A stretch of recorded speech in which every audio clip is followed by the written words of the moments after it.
Son las 8:47, después de haber hablado sobre la salud mental y el impacto que la cuarentena tiene sobre ella. Queremos hablar sobre la salud económica de las familias peruanas y para eso tomamos contacto con el congresista Dieter Columbus, vocero de la bancada de Fuerza Popular, bancada que está haciendo proposiciones sobre ese tema ante el Ministerio de Economía y Finanzas. Señor Columbus, buenos días. Don Fernando, ¿cómo está usted? Patricia, Ricardo, muy buenos días. Buenos días. Gracias de RPP a todos nuestros compatriotas. De acuerdo. Ustedes están proponiendo en concreto al Ministerio de Economía y Finanzas que diseñen un programa para subsidiar a los aportantes en función de los fondos aportados. Explíquenos, por favor, a quiénes está dirigido este proyecto de la bancada de Fuerza Popular. Gracias por la pregunta, don Fernando. Mire, le he presentado a la ministra de Economía hace un par de días una sugerencia de que, así como el gobierno ya va sacando 3 decretos de urgencia, el decreto de urgencia 33, el 34 y el 38, que tiene por finalidad dinamizar o darle liquidez financiera a aquellos que son aportantes a la AFP, esa misma lógica tendría que aplicarse para los aproximadamente 1.600.000 aportantes o trabajadores inscritos en la ONP o el Sistema Público de Pensiones. Claro, hay una pequeña diferencia entre la AFP y la ONP, ¿no? La AFP es un fondo individualizado, privado, y la ONP es un fondo colectivo, y es por eso que nosotros no le estamos diciendo al MEF que tiene que hacer una especie de retiro parcial de un fondo colectivo, porque es bien dificultoso que se pueda determinar, al menos con prontitud. Por eso es que lo que hemos sugerido es de que el MEF apruebe un subsidio para poder apoyar a este 1.600.000 trabajadores, que así como los trabajadores de la AFP, también tienen necesidades económicas y también van a ser golpeados por la crisis, y además también se van a ver perjudicados si es que se les aplica la suspensión perfecta de labores.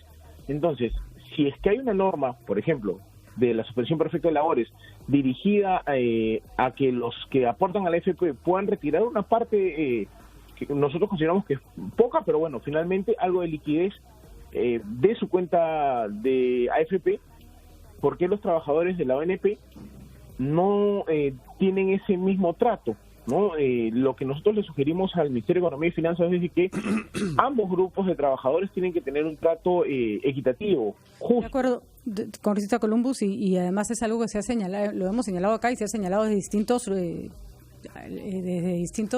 lugares sobre esta diferencia, pero hay un punto que nos parece crucial, que nos gustaría saber cuál es la solución que ustedes plantean. En una AFP uno tiene una cuenta individual y sobre la base de ese dinero que ha ahorrado, que es suyo, puede retirar, ¿no es cierto? En cambio la ONP es un fondo común. Primero, ¿cómo hacemos el cálculo? ¿Cómo se calcula? Y segundo, ¿no? que además al sacar el fondo corremos el riesgo de perder liquidez o que tal vez el Estado tenga que gastar más todavía en inyectar dinero a la ONP para seguir sosteniendo las pensiones que por supuesto ya existen y que van a tener que seguir existiendo. ¿Se ha hecho ese cálculo? ¿Han conversado con el MEF al respecto? Patricia, mira, justo lo comentaba al inicio de la locución, somos en lo personal, soy consciente de que estamos hablando en el caso de la ONP de un fondo colectivo porque estamos hablando del sistema de reparto. Por eso es de que la propuesta que le hemos hecho al Ministerio de Economía y Finanzas no es la misma lógica que la de la AFP, es decir, que retiren parte de un fondo que en el caso de la AFP está individualizado en cada una de las cuentas de los afiliados. En el caso de la ONP no es así. Y que el MEF lo haga se demoraría demasiado. Es por eso de que nosotros no le hemos propuesto retiro del fondo, sino que el MEF apruebe con cargo a recursos públicos del Estado, que además el presidente ha señalado ayer, si la memoria no me falla, que tenemos ingentes cantidades de recursos, que no se aporta.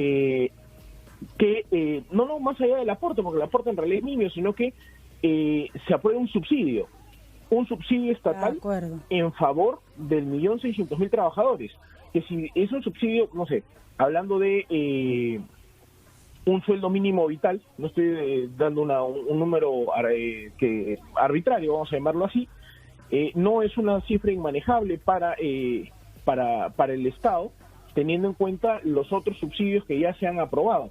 Pero además estamos en una situación específica, Patricia, que los trabajadores de la ONP son aportantes, y es decir, han estado entregando durante años el 13% de su remuneración para que el Estado lo administre y al final les dé una pensión, con la tingencia de que tanto, por ejemplo, el Instituto Peruano de Economía como el Fondo Monetario Internacional han señalado de que 2 de 3 aportantes a la ONP al final no van a tener pensión, porque no van a poder llegar a los 20 años de aporte. Y esa es otra reforma que está esperando en el Congreso de la República, que va a ser muy buena, que uno reciba un aporte. Que nosotros le estamos impulsando, dicho sea de paso. Que se haga en relación a la cantidad de años aportados, por lo menos un porcentaje. Una última pregunta rapidito, y es, ¿esta medida sigue beneficiando a las personas que han tenido trabajo en planilla, que además tienen una CTS?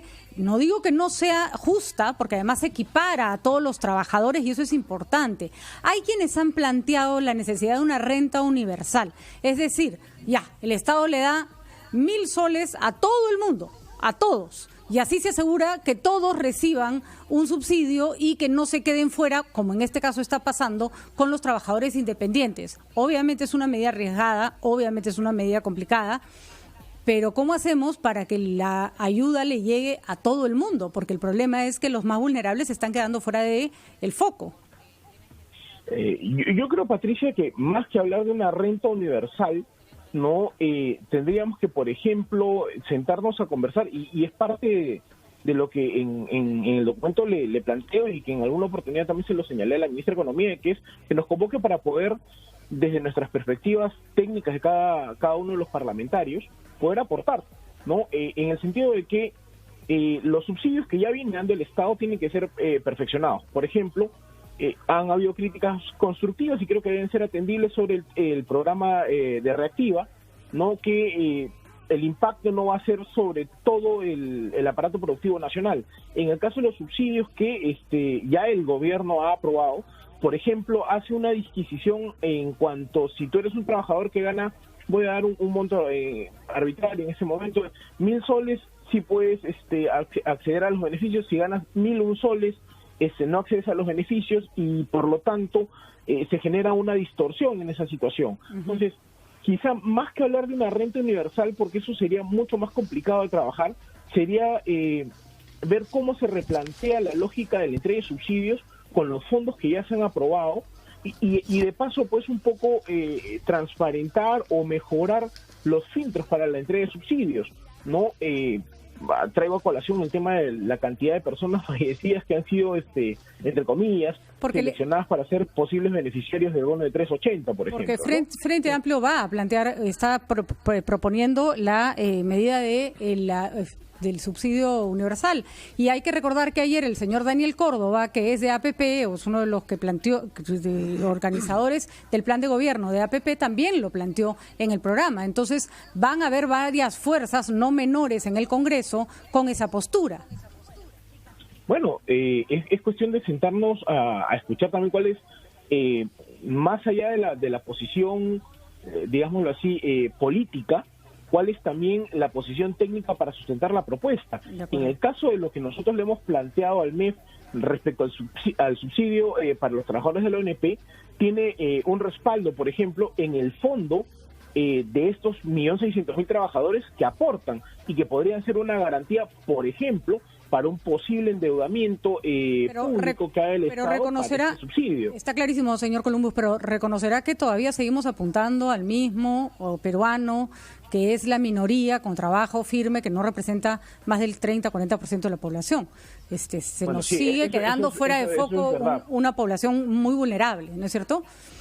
Totalmente de acuerdo, Patricia. Estamos hablando del 27% formal versus el 73% informal. Pero ahí, permíteme dos ideas. La primera de ellas es de que, si bien es cierto, reconocemos que hay esta situación dividida en nuestra sociedad, dada la coyuntura tampoco podríamos plantear, y eso lo debatimos en el Parlamento cuando se vio el tema de la AFP, por ejemplo, que no viene al caso, pero se debatió que no podemos tampoco, tratar de implementar una especie de equidad en el desamparo, ¿no? Entonces, como ellos sí pueden y los otros no, entonces, como la mayoría no puede, entonces ellos que sí tienen fondos, ya sea el de la AFP o la ONP, entonces que tampoco. Tampoco, entonces, exactamente. La idea es hay que buscar solución para todos. El 73% puede ser incorporado en algún tipo de beneficio. Y una de las propuestas que nosotros hemos hecho en materia previsional, Patricia, y que la estamos reactivando, y ojalá que la mesa directiva del Congreso la pueda priorizar, es nuestra propuesta de pensión por consumo. ¿No? Teniendo en cuenta que tenemos un 73% de trabajadores que están lamentablemente en la informalidad, lo que buscamos es crear este sistema que a través de los consumos que tú puedas hacer y que están sujetos al IGB, parte o por lo menos 2 puntos porcentuales de ese IGB por cada compra que tú hagas vaya a una cuenta individual tuya.